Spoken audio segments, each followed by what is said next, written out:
질문 전에 우리 세 분 강의가 어떻게 보면 굉장히 좀 유기적인 거예요, 그렇죠? 교회론, 그 다음에 설교, 그 다음에 이제 목회, 사랑의 목회 구체적으로 그래서 굉장히 유기적이어서 이번에 여러 가지로 뭐 맥그라 교수님 강의뿐만 아니라 참 감사합니다. 오케이, 첫 번째 질문. 예. 네, 개인적으로 궁금한 점이 있는데. 자기 소개부터 해주시죠. 예. 저는 지금 엑츠에서 역사 신학을 지금 전공하고 있습니다. 이름은 박재원입니다. 정성욱 교수님께 여쭤보고 싶은데,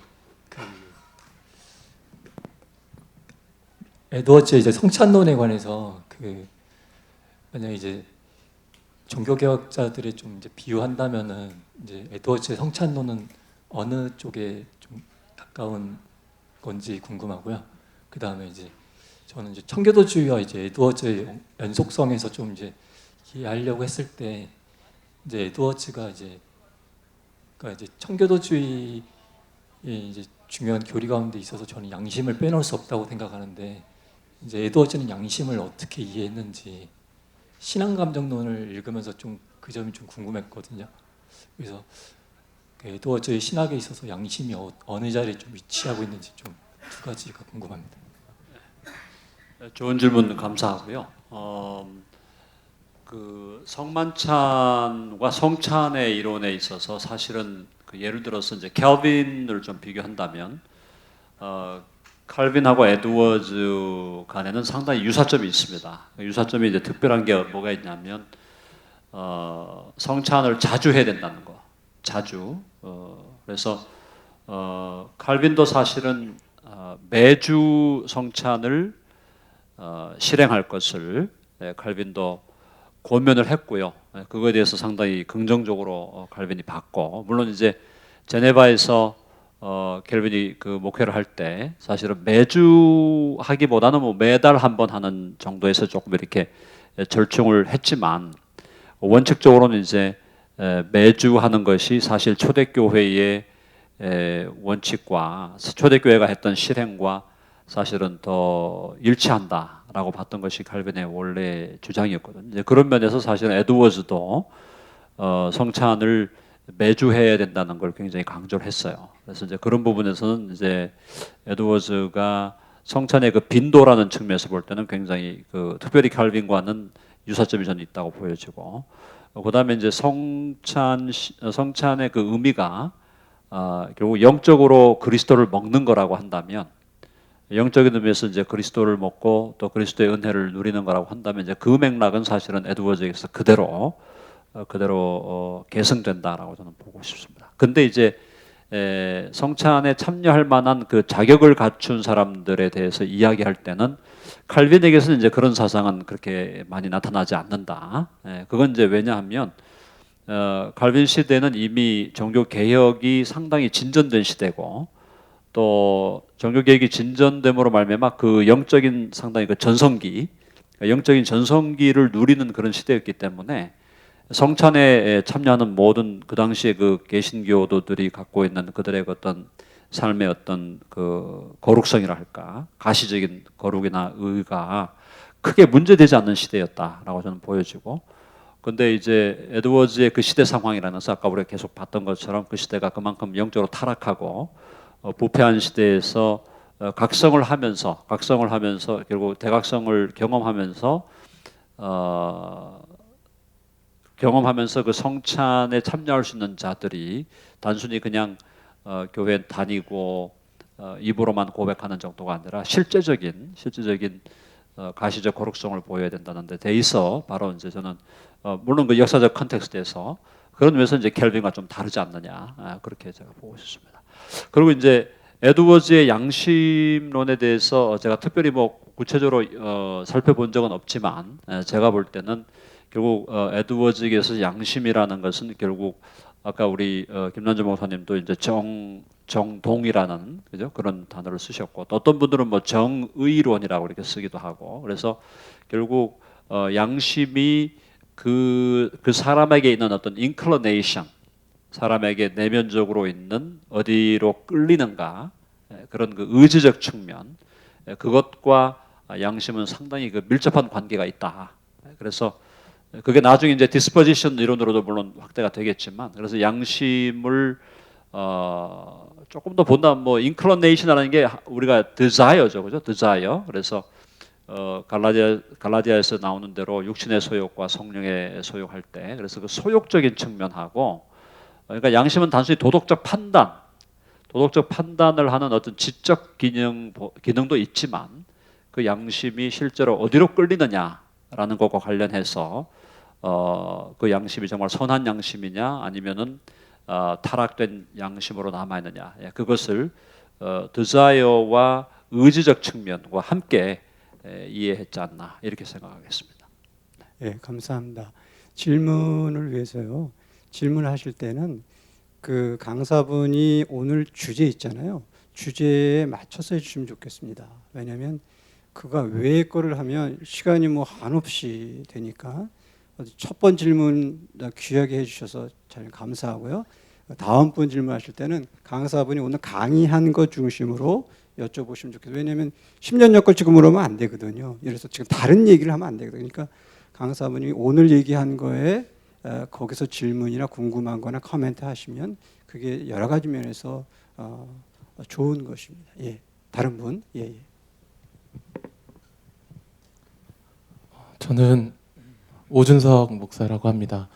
그 정성욱 교수님께 질문 한 가지 있고 또 김난준 목사님께 질문 한 가지가 있는데요. 정성욱 교수님께 그 신비적인 모험, 그리스도와의 연합, 그 교회 일치 그런 것들에 대해서 이제는 인상 깊게 들었는데요. 현대 한국 교회가 교회 성장학, 20세기 교회 성장학의 어떤 인간적인, 사회적인 그런 성장학과 교회의 성장이 맞물리면서 여러 가지 폐단들이 나왔는데 그리스도와 연합의 관점에서 교회 성장학을 연구하는 그런 연구들은 없는지, 특히 이젠 그리스도와 유기적인 몸이라며 그리스도와 비하와 그 승기에 따라 교회가 성장하는 것을 보는 그런 연구는 없는지 궁금하고요. 김난준 목사님께는 아름다움이라는 것이 현 시대에는 고통의 문제와 많이 맞물리게 되면서 그것이 이제는 고통스러울 때는 아무 의미가 없는 것이 아름다운 것이다 라는 것으로 조금 이제는 많이 의미 없다라는 말이 유행할 정도로 그렇게 좀 현 시대에 많이 이제는 퍼져 있는 것 같은데, 그런 거에 대해서는 어떻게 좀 변증적으로 대답을 해야 되는지가 궁금합니다. 아주 좋은 질문. 예. 네, 신비적인 그리스도의 관점에서 볼 때 이제 교회의 성장학을 실제로 연구한 것이 있느냐 할 때, 제가 볼 때는 제가 지금까지 살펴본 바는 없었던 걸로 보여져요. 이제 그런 어떤 생각들의 단초들은 뭐 부분적으로 이렇게 산발적으로 드러났겠지만, 그런 의미에서 구체적으로 교회 성장과 그 미스티컬 크라이스트의 어떤 그죠 성숙이라 할까, 그것이 확대되어 가는 것과를 연결시킨 연구는 사실 좀 드물지 않느냐. 근데 그런 의미에서 저는 아까 그 질문자의 질문이 실제로는 이제 그런 영역으로 연구가 이루어져야 된다라고 생각을 합니다. 그리고 이제 현대 교회 성장학이라는 것이 결국 이제 양적 성장, 또 수적인 성장, 또 이런 부분에 포커스를 맞춰왔기 때문에 그건 사실 교회론에서 이미 틀린 문제가 있는 것이고, 또 교회 성장을 그렇게만 본다면 결국 교회의 본질을 놓치고 있는 것이기 때문에 현대 교회 성장론이나 성장학을 저는 우리 개혁 신학 쪽에서는 받아들일 수 없다고 생각합니다. 네. 다음에 질문하신 질문의 요지가 인간이 아름답다고 느껴도 너무 고통스러우면 그 아름다움을 느끼지 못하는 문제가 오지 않냐 그러죠. 당연하죠. 자, 오늘 제가 너무나 신나서 해서 생선회를 먹으러 인천 앞바다로 고속으로 달렸어요. 근데 앞차가 사고가 나서 3사람이 피를 흘리고 죽었어요. 생선회집으로 계속 갈까요? 돌아올까요? 무슨 말로 이 질문을 하냐면, 인간이 아름답다고 느끼는 거는 주관적인 거예요. 인간의 본성에서 나온 건 주관적인 거예요. 주관적인 거는 그것이 주는 인상을 능가하는 더 자신의 존재와 존재에 그 피지컬한 존재, 육체적인 존재에 더 큰 영향을 주는 강력한 무엇이 나타나면 그거는 인간은 금방 거기에서 아름다움에 대한 관심을 버리게 되는 거죠. 그런 점에서 질문자의 그 질문은 정확해요. 고통이 생기면 결국 아름다움을 못 느끼게 된다. 그러면 그건 자연적인 것에 대해 그렇다고 하시면 만약에 이것이 하나님에 대한 신령한 아름다움이면 어떻게 될까? 이제 그러면 세상에 있는 것들에 대한 아름다움은 세상에 있는 것들이 사라져요. 그래서 어거스틴이 얘기했듯이 공간은 우리가 사랑할 대상을 제시하지만 시간은 그것을 뺏어가 버려요. 그거는 시간의 부침과 함께 없어지는 거예요. 그런데 하나님은 영원히 계셔요. 따라서 사물에 붙은 아름다움은 사물이 사라지면 아름다움도 함께 우리 시야에서 멀어지는 거예요. 그런데 하나님은 영원히 아름다우셔요. 그래서 그것은 어떠한 경우에도 항상 빛나. 그래서 그것을 계속 아름다움을 우리들이 인식하면서 성경의 감화를 받을 때 그때 변천하는 많은 것들, 내가 잃어버린 이런 것들이 다 잠시 지나가는 것이라는 영원에 대한 인식이 생겨나는 거죠. 그것을 이기는 것이 바로 신앙의 힘이에요. 그래서 청교도들이 항상 습관화되어 있던 게 뭐냐면 항상 하나님에 대해서 묵상하는 거예요. 하나님과 그리스도. 아름다움에 대한 얘기도 좀 나오지만 오히려 그거보다는 excellence of Christ, 하나님의 그 위대성, 하나님의 그 위대함, greatness 이런 거를 끊임없이 묵상하면서 그렇게 고난에 넘치는 인생살이가 잠시 지나가는 것이고 우리는 그 영혼에 이르는 존재다라고 하는 확신을 가지고 사는데 그게 믿음이라는 거죠. 그래서 여러분들이 그렇게 하나님의 아름다움을 보여주면서 이 성도들이 하나님의 아름다움에 사로잡히게 할 때 인간은 생각보다 하나님 안에서 강한 존재예요. 그 현실을 이겨내는 거예요. 목회의 중요한 사명은 하나님의 아름다움을 보여주는 거예요. 동의하십니까? 예. 예, 또 다른 분 있으시면 예. 예.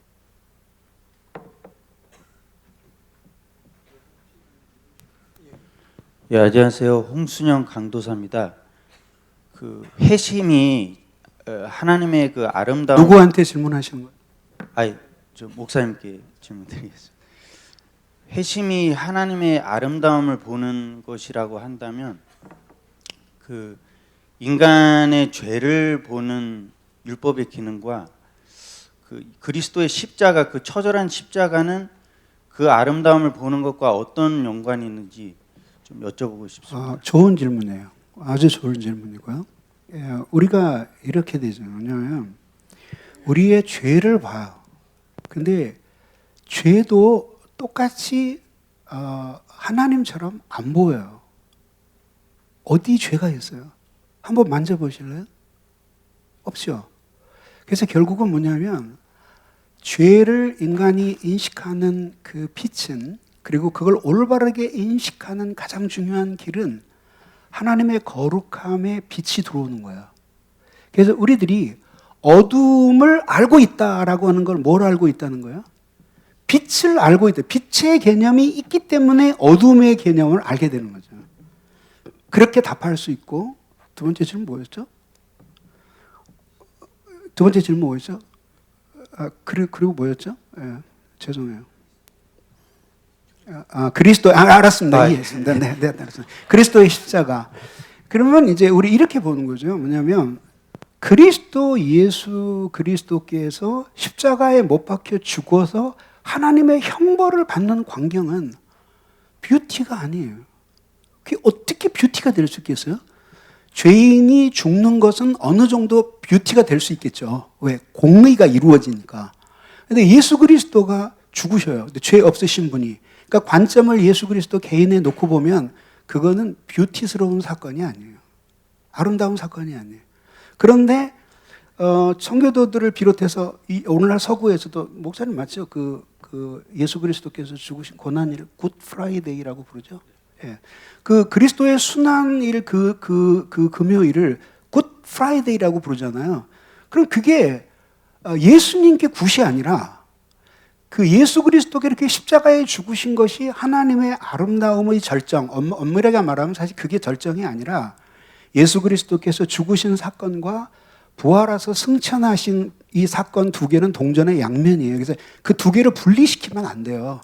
오늘날 그런 걸 분리시키려는 사도들이 일어나는데, 그래서 그렇게 분리시키지 않고 하나로 볼 때 결국은 그 사건은 아름다운 사건의 일부가 되는 거죠. 그것은 그리스도 예수의 죽음이 아름답다는 게 아니라 그것이 가져올 효과와 혜택, favor, 은덕, 은혜, 이런 것들의 결과가 너무 아름답고, 그것이 우리가 혜택을 받는다는 점에서만 아름다운 게 아니라 결국은 그리스도의 십자가 사건 때문에 인간의 죄로 말미암아 창조 목적을 거스르는 것 같았던, 사실은 아니지만 그렇지만 결국은 그리스도 예수 때문에, 그럼에도 불구하고 하나님의 그 구속을 통해서 당신의 찬란한 그 사랑의 성품이 온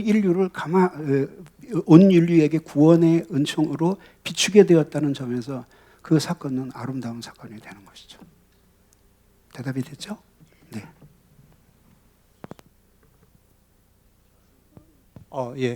그럼 마지막 질문 되겠습니다. 네, 심현찬 원장님께 질문하겠습니다. 이 에드워드 설교에 관하여 정리 끝부분은 다 다루지 못하시지만 그 원고에 있는 보면은요, 에드워드가 성경 그다음에 교리 그다음에 적용을 세 파트 나눠서 하긴 하는데요. 실제적으로 이걸 어떻게 적용할 것인가는 저는 질문이 좀 두 가지가 있습니다. 에드워드 설교를 쉬지 않고 읽어도 1시간 반, 어떤 설교는 2시간씩 걸리는 것도 있어요. 그래가지고 이 설교를 현대 교회에서 지금 20분, 30분 하는데 어떻게 적용할 것인가, 이거 굉장히 심각하게 저는 받아들이고요. 두 번째는 이 에드워드가 하는 설교에 성경을 연구하는 것에 지금 현대에서 하는 강해 설교는 조금 차이가 있는 것으로 저는 봅니다. 강해 설교는 한 절 한 절씩 쭉 이 내용을 설명하는데, 에드워드는 중심되는 설교 그 한 구절, 한 절이 한 2절 정도 쓰고 그다음 성경 회담에서 여러 군데에서 레퍼런스 끌어와 가지고 이제 설교를 하거든요. 그런 부분에 대해서 이 실제적으로 이 목회와 이런 데서 어떻게 적용할 수 있는지 궁금합니다. 네. 저는 횃불 트리니티에서 에드워드 전공한 이정 목사입니다. 아이고, 전공하시는 분이 질문하셨네요. 예. 첫 번째 질문이 뭐였죠? 근데 그 굉장히 중요한 이슈죠. 그거는 뭐 에드워즈만 아니라 사실 로이 존스 목사님 우리 그 설교를 우리 시대에 어떻게 적용할 걸 얘기할 때 하는데, 근데 우리 더 재밌는 거는 에드워즈는 아버지보다는 덜 하잖아요. 아까 우리 얘기했죠. 아버지는 적용이 몇 개 있어요? 44개, 주제가 몇 개? 23개였어. 근데 에드워즈는 그 정도는 아니었어요. 그런 거 보면 굉장히 온건한 거예요. 이제 중요한 건 이거예요. 우리 맥그리 교수님이 얘기했지만 우리 시대에 어떻게 appropriation, 이게 중요한 거예요. 소위 말해 차용이라는 개념 하는 거거든요. 그거를 그대로 레플리카로 카피하는 것이 아니라 우리 시대의 그 스피릿을 데리고 오는 거예요. 그러니까 영과 그 율법의 문제, 그 스피릿을 데리고 와서 우리 시대에 적용해야 되는 거죠. 그래서 우리가 예를 들면 우리 교인이 예를 들어서 20분 설교를 원하면은 뭐 20분 설교를 해줘야죠. 맨 처음에는 처음부터 1시간 했다가 다 떠나니까. 그러니까 포인트는 로컬 처치의 패스터가 가장 자기 교인을 잘 알기 때문에 자기 교인의 수준에 맞게, 그렇죠? 그 수준에 맞게 눈높이를 맞춰야죠. 그 다음에 점진적으로 우리가 가야 할 방향성으로 가는 거죠. 그러다 보면 그래서 30분, 40분에 갈 수 있는 거죠. 그래서 나중에는 뭐 60분, 1시간, 2시간 갈 수 있는 거예요. 우리 목사님께서 5시간 15분까지 넌스톱으로 한번 하셨다. 거기까지 갈 수 있는 거죠. 그러니까 포인트는 뭐냐면 내 로컬 처치에서 우리 성도들에게 가장 맞는, 그렇죠? 적당한 그거를 같이 좀 이제 기도하시면서 결정하고 그 다음에 결국은 궁극적으로 하나님 기뻐하는 방향으로 가야 되죠. 그래서 일단은 중요한 거는 스피릿을 데리고 오라는 거죠. 똑같이 할 수는 없다. 두 번째가 질문이 뭐였죠? 그 질문은 좋은 질문입니다. 무슨 얘기냐면 사실 제가 이제 에드워즈가 전형적인 클래식한 삼형식 본문 교리 그 적용을 가져왔다고 얘기했는데 그건 분명합니다. 그렇죠? 근데 문제는 지금 말씀하신 것처럼 근데 이제 강해 설교가 뭐냐라고 하는 거죠. 예를 들면 강해 설교가 말 그대로 한 절 한 절 하는 것이 강해 설교냐? 또 그건 아니거든요. 포인트는 강해 설교의 핵심은 뭐냐면 본문 다음에 교리가 본문을 통해서 시리어스하게 나와야 되는 게, 본문에는 제가 오늘 그 얘기를 안 했는데 꼭 하고 싶었는데 시간이 없어서 뭐냐, 에드워즈가 뭐라 하냐면 그 에드워즈가 그 본문을 추정하는 그 모습을요 독수리처럼 얘기합니다. 독수리가 예를 들어 먹이가 있으면 먹이를 가지고 쫙 올라간다는 거예요. 그래서 그걸 가지고 쉽게 말하면 그걸 또 내려면 그걸 하강을 해서 그걸 한다는 거죠. 그러니까 무슨 얘기냐면 독수리가 먹이를 쉽게 말하면 배회하고 그걸 하는 것처럼 자기 그 본문에 대해서 시리어스하게 고민한다는 거예요. 거기서 교리가 나오는 거죠. 그게 강해설의 핵심입니다. 그리고 나중에 그게 적용으로 가는 거죠. 근데 이제 지금 문제, 그 문제에서 얘기할 때는 약간 이제 주제적인 설교가 있다고 이제 학자들은 얘기를 하고 분명히 있어요. 그 얘기는 제가 사실 그 중간에 그 비평 문제 살짝 쓰긴 했어요. 그럼에도 불구하고 포인트는 여전히 그래도 에드워즈가 주제적인 그런 부분이 좀 있다 할지라도 기본적으로 강해 설교 핵심인 본문에서 교리를 뽑아내서 교리 중심으로 해서 그 모든 설교가 통일됐다라고 하는 건 분명합니다. 그렇게 그 정도만 얘기하죠. 예. 한 번만 더요? 시간 되겠어요? 한 분 더? 오케이, 한 분 더 받으시죠. 마지막 파이널. 예, 좋습니다. 우리 예.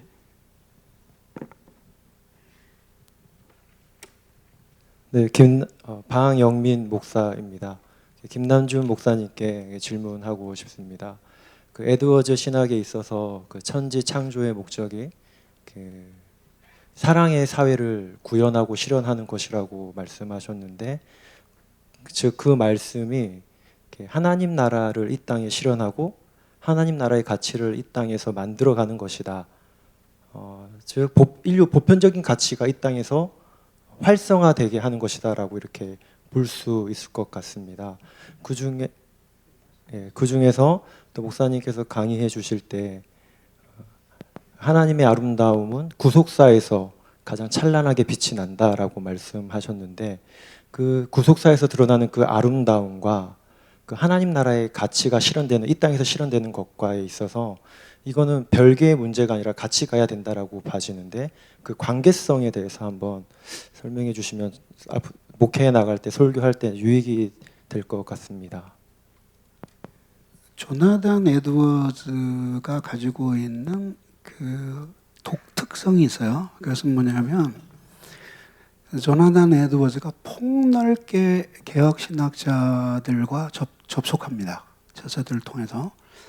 제가 다 찾아보니까 칼빈 전집 전체에서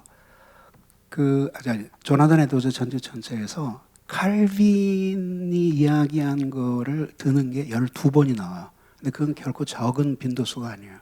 그리고 그 16세기와 17세기 개혁파 정통주의에 대한 많은 나오고, 심지어 여기 그 중국에 있는 중요한 철학서들을 이미 그 시대에 도나단 에드워즈가 거의 다 읽었어요. 그리고 중국 철학에서 이야기하는 그 사상을 조목조목 비판까지 합니다. 그 정도로 폭넓은, 하나를 깊게 연구한 것을 모든 걸 할 수 없어요. 그러니까 폭넓게 독서를 한 사람이었다는 걸 이해를 해야 돼요. 근데 에드워즈는 이렇게 본 거죠. 뭐냐면 하나님의 나라는 그 정체가 사랑의 나라라고 본 거예요.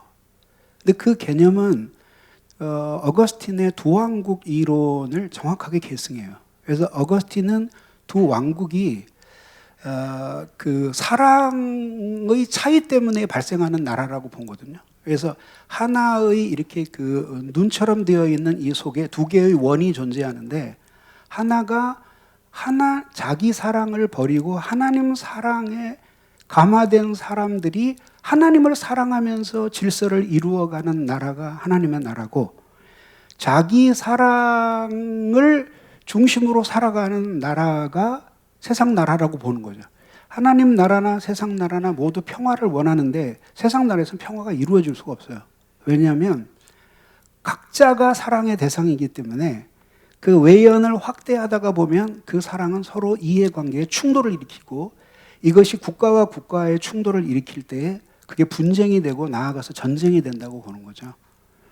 그러니까 그런 관점에서 이제 에드워즈는 그 하나님의 세상 나라는 망하고 결국 모두 하나님의 나라로 이루어질 때 그 정체가 하박국서에 나오는 물이 바다를 덮음과 같이 여호와를 아는 지식이 가득하리라 할 때 그 지식은 에드워드에게 정확하게 사랑이었어요. 그래서 실제로 베르나르두스가 자기의 책 속에서 아모르 입세 에스트 노티티아라고 얘기해요. 그러니까 사랑 그 자체는 지식이다. 그래서 두 개가 분리되지 않는 그 신학의 전통을 그대로 가지고 들어오게 됩니다. 그러면 그렇게 하나님의 나라가 사랑의 나라로 이루어지는데 그러면 이런 질문을 하게 되죠.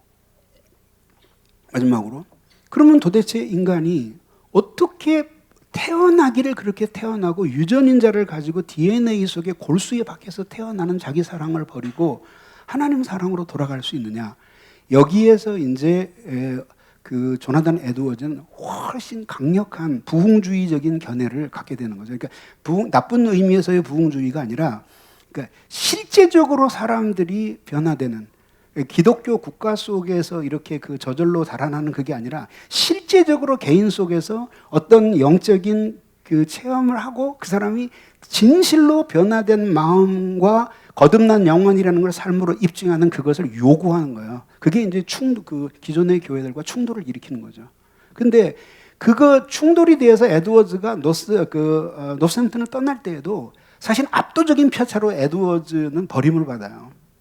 뭐 말도 안 되는 표차로 수백 대 몇십밖에 안 되는 표차로 버림을 받아요. 그 얘기는 벌써 이미 자기가 그렇게 피를 토하며 목회했지만 그런 사상에 설득된 사람들이 교회 안에 많았음을 보여주는 거죠.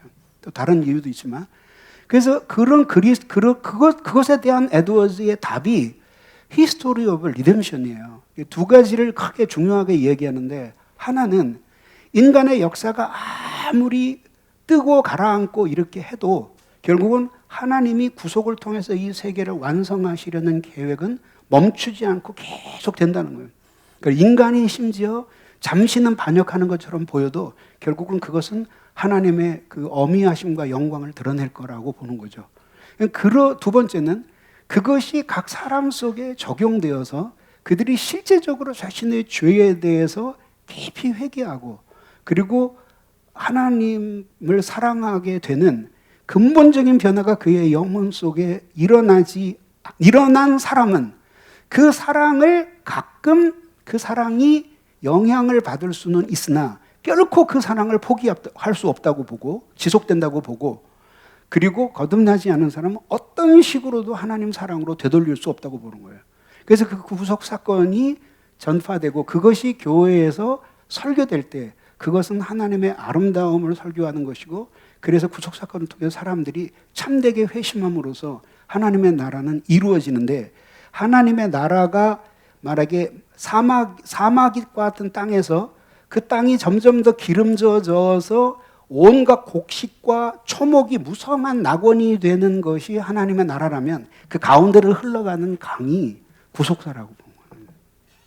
구속사 때문에 흘러가는 거예요. 구속사에 대한 풍부한 가르침과 교훈, 선포를 통해서 흘러가는 거죠. 좋습니다. 그 정도. 예, 감사합니다. 예.